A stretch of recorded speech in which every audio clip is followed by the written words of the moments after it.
Get to our forecast. We've had 2 beautiful days. A transition day is coming, and then that heat and humidity is coming back. Yeah, I mean, and that dew point really did feel good today. I feel like, at least. It was in the mid 50s, which is very abnormally low for June standards. So really nice day today, really nice day yesterday. Tomorrow we're back in the upper 80s, but 90 on Thursday starts a trend of 90s, not only through the weekend and early next week, but a trend we have not seen as of late this year. 89 6 times so far, but have yet to hit that 90-degree mark. So as we do, especially on Thursday and beyond into Friday and Saturday, you're really going to notice an increase in the humidity. So heat and humidity starts to go up tomorrow, but I think you're going to notice it even more so Friday, Saturday, and even into Father's Day on Sunday. So you can see those dew point numbers going up. We're right around here right now, but back in the yellow, a little bit sticky tomorrow and Thursday, and then eventually back well into the orange by Friday and Saturday.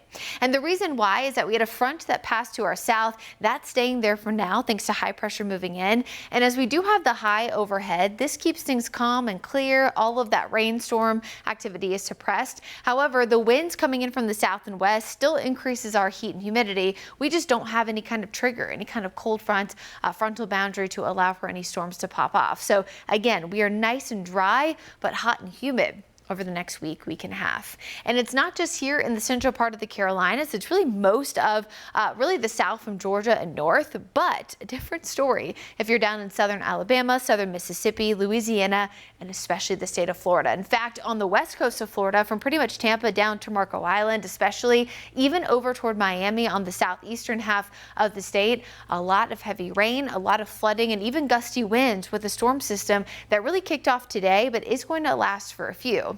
And why this is important is that it actually has to do with potential tropical development. So the low pressure center is just offshore now. It's creating all of that rain, all of that moisture overhead. But over the next few days, it's going to essentially take a hop, skip, and a jump over the state of Florida and eventually move into the western Atlantic. Now, as it does, depending on how strong that high pressure is, it might tap into some of that warm water here in the Gulf Stream just off our coast. But as of right now, it does look like the system is going to linger nearby.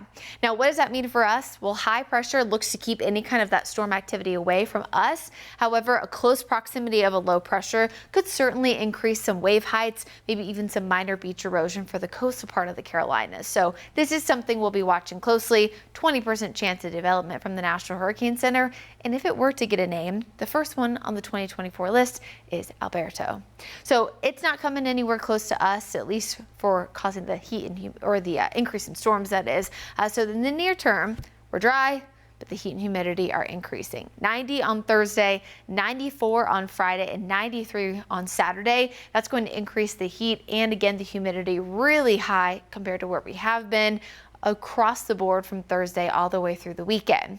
Then as we look at the extended forecast, this heat could last even longer. Look at your Guy Roofing 7-day. You see we kind of bookend the next 7 days with highs in the upper 80s with all those 90s in between. But as we extend into days 8, 9, and 10, more 90-degree temperatures on the way. So we can get through this heat wave. We might get a little bit of a break on Monday, but we are going to see, or on Tuesday that is, but we are going to see plenty of 90s over the next 10 days. So although we haven't gotten there yet so far this year, it seems that Mother Nature is going to pick us back up, get us back up to speed with the rest of the Deep South and allow for us to have a lot of 90s over the next 7 to 10 days. Okay, Brittany, thank you so much. Of course, folks, with all these hot days on the horizon, you want to make sure that you have the WCNC Charlotte mobile app on your phone so you can plan things out, check out the hour by hour and the 10-day forecast, and essentially plan out your week. Download that app today. It is free in the App Store.